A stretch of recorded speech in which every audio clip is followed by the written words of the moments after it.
अस्सलाम वालेकुम, मैं हूं मोहम्मद सलीम गादी और आप देख रहे हैं अपना बखर। नाजरीन, बखर की सियासत के हवाले से बड़ी ब्रेकिंग न्यूज़ देने आपको जा रहे हैं। कायद नवानी ग्रुप रशीद अकबर खान निवानी ने बिला आखिर खामोशी तोड़ दी। बखर के 3 हलकों से उम्मीदवारों का ऐलान भी कर दिया।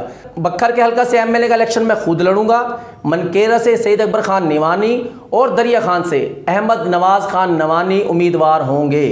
PP 92 और PP 93 के हवाले से उनका कहना था कि मलिक ज़हीर अहमद उतराज समेत किसी भी उम्मीदवार का फैसला अभी तक नहीं हुआ।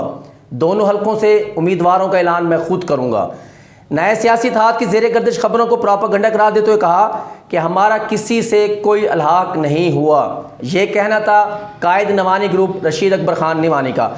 कायद नवानी ग्रुप रशीद अकबर खान नवानी का सोशल मीडिया पर जारी अपने एक बयान में कहना था, हमारा किसी से कोई सियासी अलहाक नहीं हुआ। हल्का PP 92, PP 93 के उम्मीदवारों का फैसला मैं खुद करूंगा। बखर के हल्का से एमएलए का इलेक्शन मैं खुद लड़ूंगा, जबकि मनकेरा से सईद अकबर खान निवानी और दरिया खान से अहमद नवाज खान नवानी इलेक्शन लड़ेंगे। इसके अलावा हमारा कोई भी उम्मीदवार अभी तक नामजद नहीं हुआ। इंशाल्लाह मजबूत उम्मीदवार सामने लाएंगे। नवानी अवामी महाज के वर्कर, सपोर्टर्स, वोटर किसी भी मनफी प्रोपेगेंडे का हिस्सा ना बने, बल्कि अपनी मुस्बत सरगर्मियों से इलेक्शन की तैयारी शुरू करें। नाजरीन, अपना बखर के प्रोग्राम के तमाम तर तज्जिए 100% दुरुस्त साबित हो रहे हैं, जिसकी बाकायदा तस्दीक आज के जारी कायद नवानी ग्रुप रशीद अकबर खान नवानी के बयान से हो चुकी है।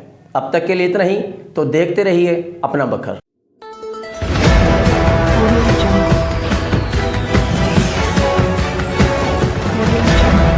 अपना बखर, क्योंकि ये अपना है।